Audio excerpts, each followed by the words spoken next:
Hello, good evening, and welcome to JNN News. My name is Puchilu Badu, and here are your headlines. 3 persons arrested for fraud in SSL collapse. 2 women slain by their spouses in separate incidents. Student charged in fatal car crash that claimed 4 lives. President Donald Trump bombs Nigerian towns. Minister of Health Dr. Christopher Tufton sued. Please stay tuned for this and other stories.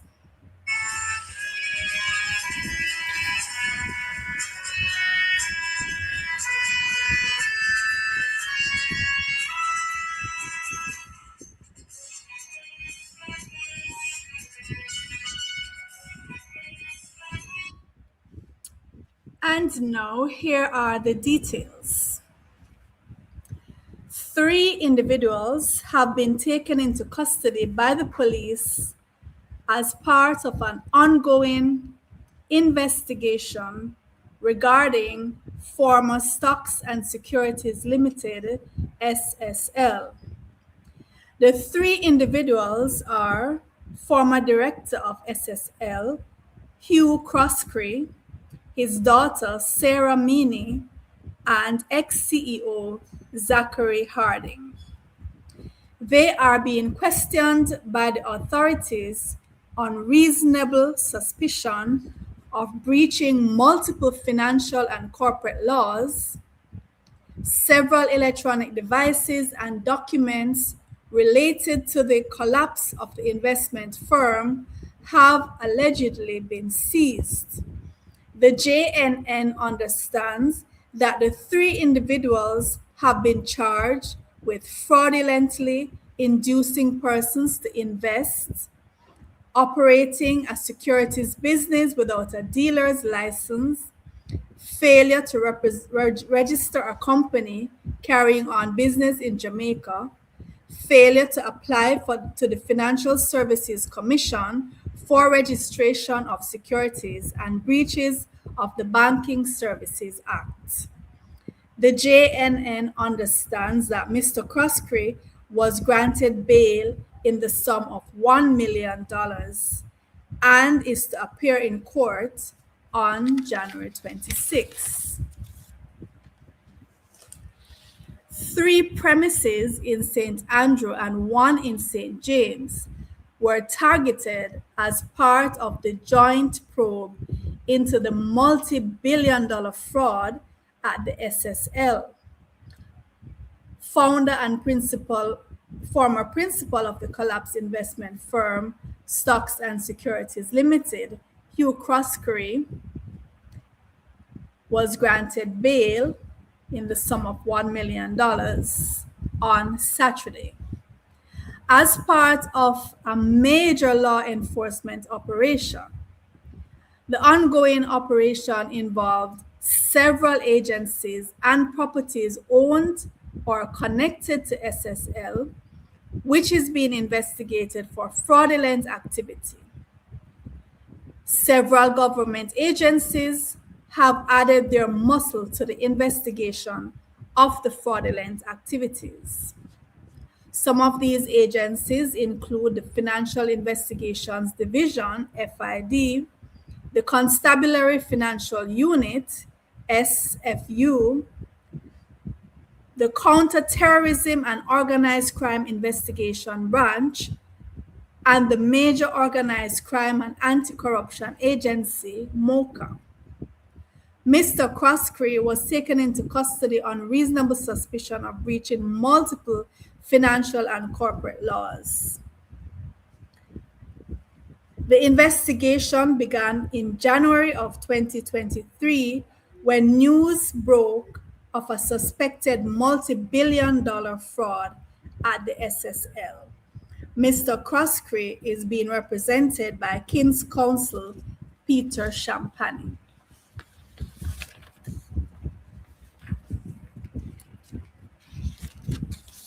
Two Jamaican women lost their lives in separate incidents recently. It is alleged that a Jamaican woman who resided in Ontario, Canada, lost her life at the hands of her husband, Alton Farquharson, also Jamaican. According to reports, the police and paramedics arrived at a residence on Westminster Avenue at around 5:15 a.m. on December 19 in response to a report of a suspected domestic abuse incident causing severe traumatic injuries of the woman.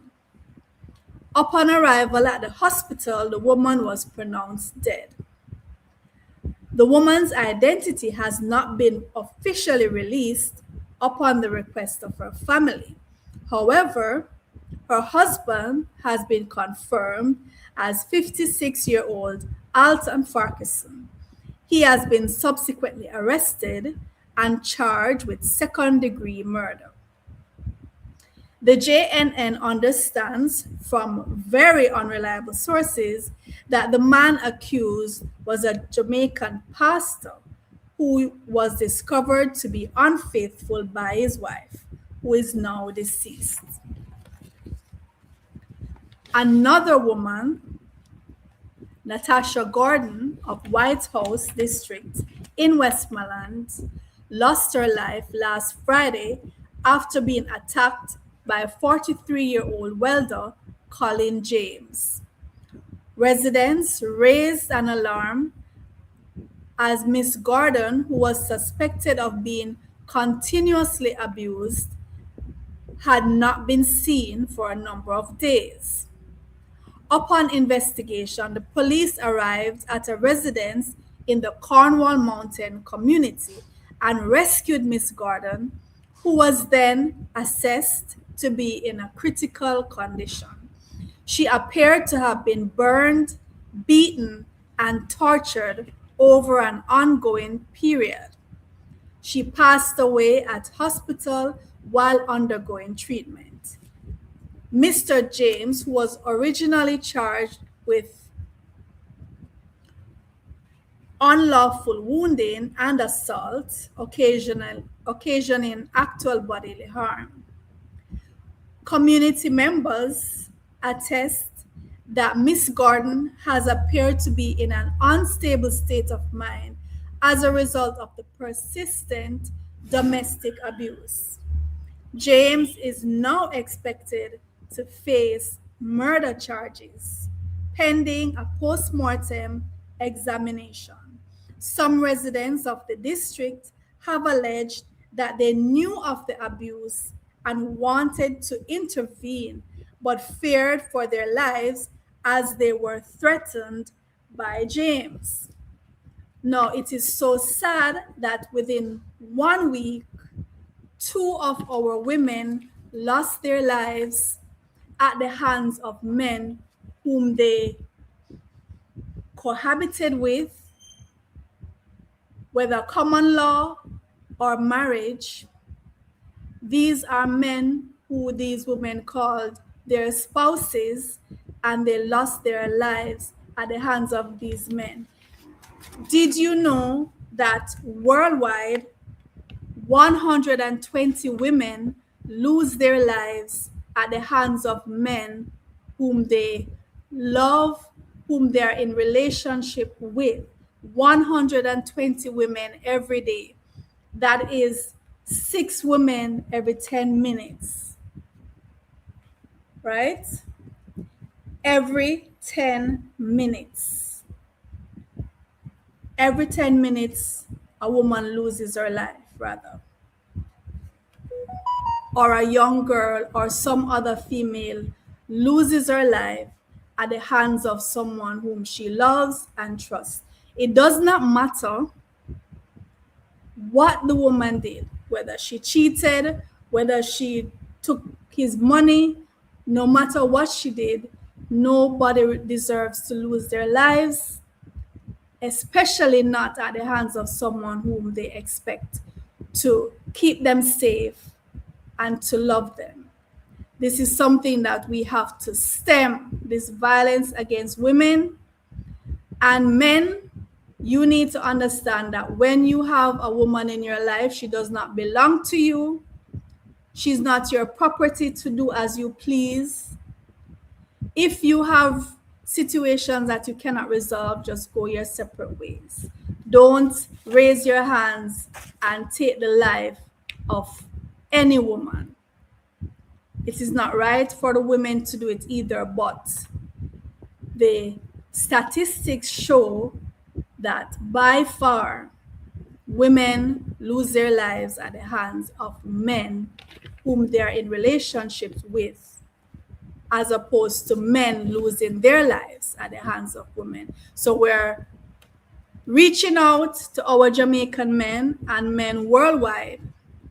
Find ways of resolving your issues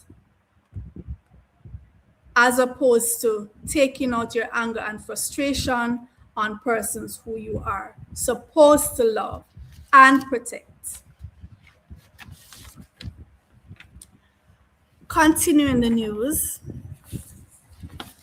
a university student, Kenju Black, has been officially charged for the motor vehicle collision that occurred in March of this year along the PJ Patterson Highway in St. Catherine that claimed the lives of 4 people, one of which was an 8-year-old boy.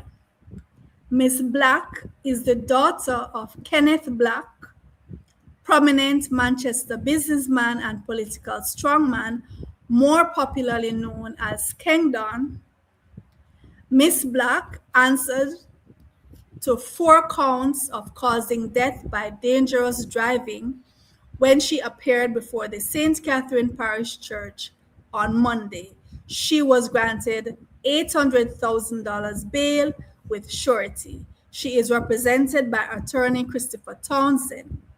Ms. Black, who was ordered by acting senior parish court judge Janelle Nielsen Gale to surrender her travel documents and submit her fingerprints to authorities.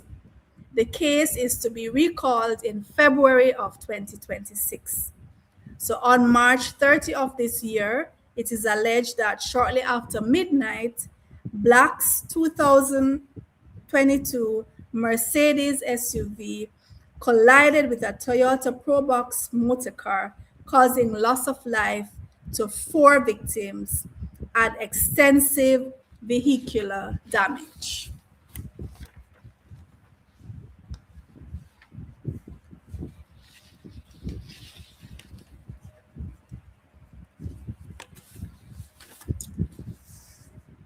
Continuing the news,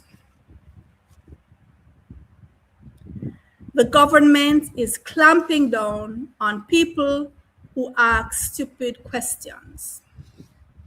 Speaking earlier today at a press conference, the Prime Minister said that there will be zero tolerance for stupid questions and that even persons who entertain stupid questions or encourage them to be asked could run the risk of being charged a fine. The Prime Minister admitted that Jamaicans have notoriously been known to ask stupid questions from the dawn of time. For example, a Jamaican will see someone fast asleep and ask, "Asleep, you asleep?" Or Jamaicans will routinely ask someone, "A fool you take me for?" when it is obvious that the person is taking them for a bloody nincompoop. But the Prime Minister explained that with the advent of social media, the stupidity has gotten worse. Jamaicans have made it a point of asking stupid questions in the comment sections of videos, reels, and posts with no clear indication that they are learning from the sarcastic rebuttals that they receive. While this adds some comic relief to the overall online experience, the Prime Minister says that it sheds a very bad light on the mental capacity of the islands. So, effective immediately, the following fines will be meted out for anyone guilty of the following offenses. For asking a question, the answer for which has already been stated, $7,500. For asking a factual question that can be easily Googled or checked in a resource book, $7,500. For asking a sleeping man if he is sleeping, a hungry man if he wants something to eat, or any Jamaican man if he would like some pussy, $12,000. For asking the blatantly obvious, $15,000. For calling in to any talk show to ask rhetorical questions about why a politician hasn't delivered on his promise to his constituents, $15,000. And a special fine of $20,000 will be charged to utility companies whose customer service representatives ask customers, "Is there anything else I can help you with today?" after failing to help with the issue at hand. The Prime Minister is optimistic that these drastic but well-intentioned measures will curb the rate of stupidity being experienced within the nation and prompt Jamaicans to only ask questions that are relevant, coherent, and make sense. A Clarendon laborer has entered the Guinness Book of World Record as the first man to ever put the toilet seat back down. 35-year-old Jeremy Douglas used the toilet on Thursday afternoon and put the lid back down. He then washed his hands and went back to his duties. His wife, Julia, made the discovery about half an hour later when she entered the bathroom to take a shower. Julia said that she nearly had a heart attack, and it took her a while to come to grasp with the discovery. When she recovered and located her husband to verify if he had been the one, Jeremy was able to confirm that indeed he had used the toilet and put the lid back down. Jeremy said that he hadn't planned it, and he actually never believed that he could be capable of such a feat. He said that putting the toilet seat back down was the furthest thing from his mind as usual, but it just happened.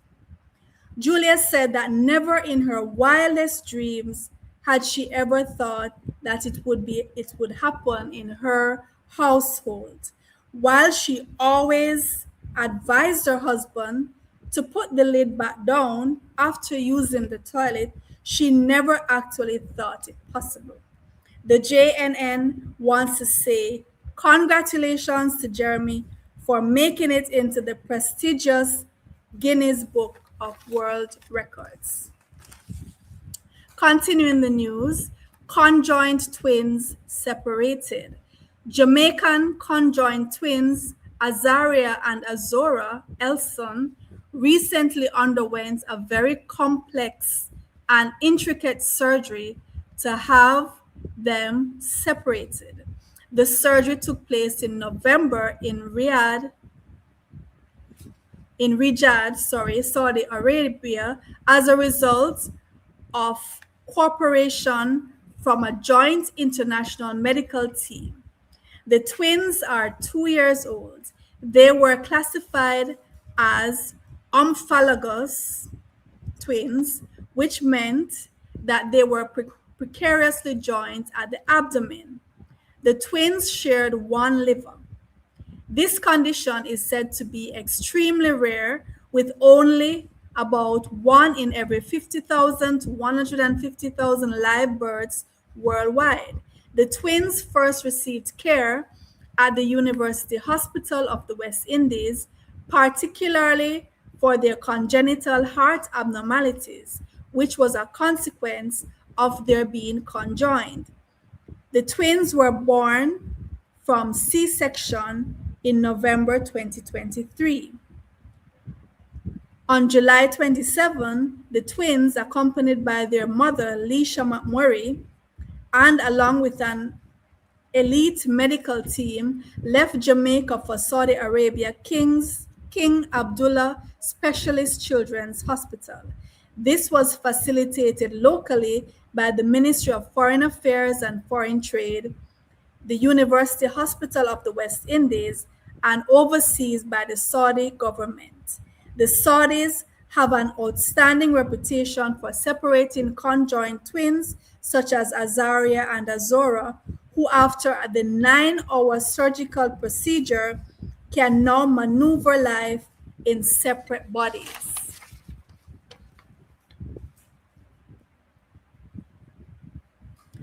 The Jamaican diaspora in Canada has rallied to the aid of locals still reeling from the effects of Hurricane Melissa. An impressive 3 million Canadian dollars was raised through the Harmonies of Hope benefit concert.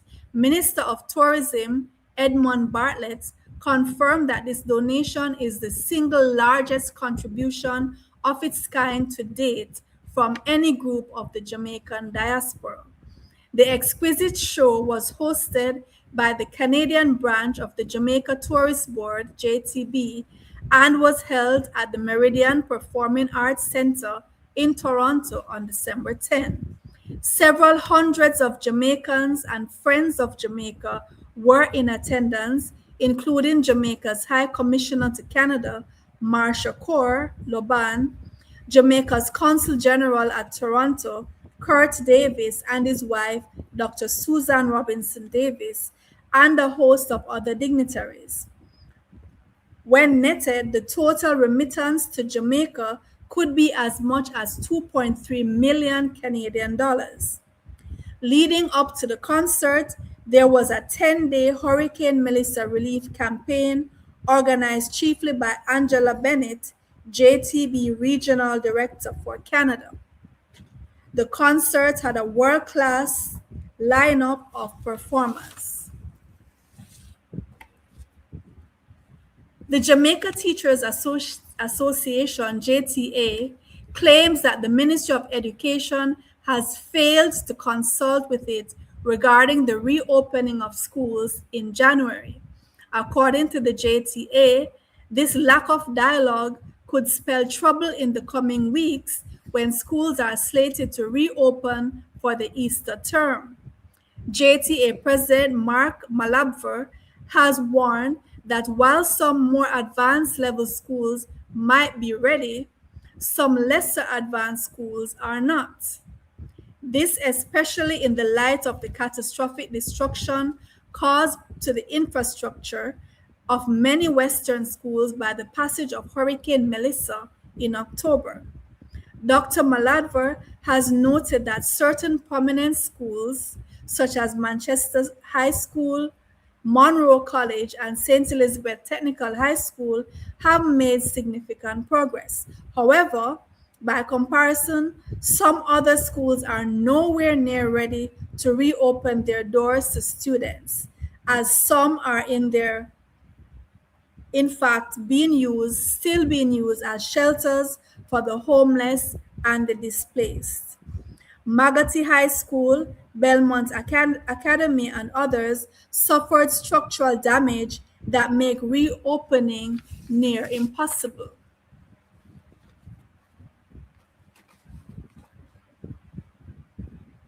A complaint of unprofessional conduct is at the heart of an issue.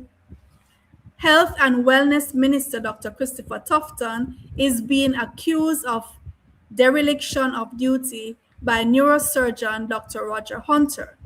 Dr. Hunter has filed an application in the Supreme Court for an emergency judicial review, his claim being that Dr. Tufton failed to fulfill a statutory obligation under the Medical Act to appoint a tribunal to hear appeals from aggrieved practitioners. Dr. Hunter claims that as a direct result of this, he was left in limbo and unable to overturn his suspension.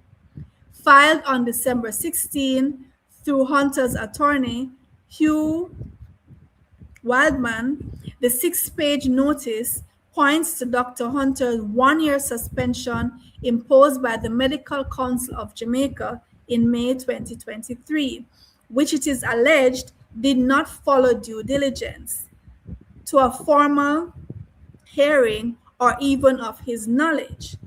Dr. Hunter is requesting that the court grants him leave to pursue judicial review of the minister's action, stating that failure of Dr. Tufton to appoint a medical appeal tribunal was in breach of Section 12 of the Medical Act, hence making the directive null and void.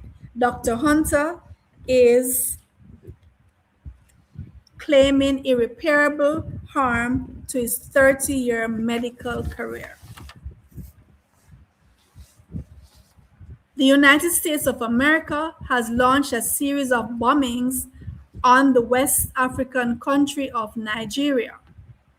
Residents of some Nigerian villages are said to be in a state of shock following the bombings.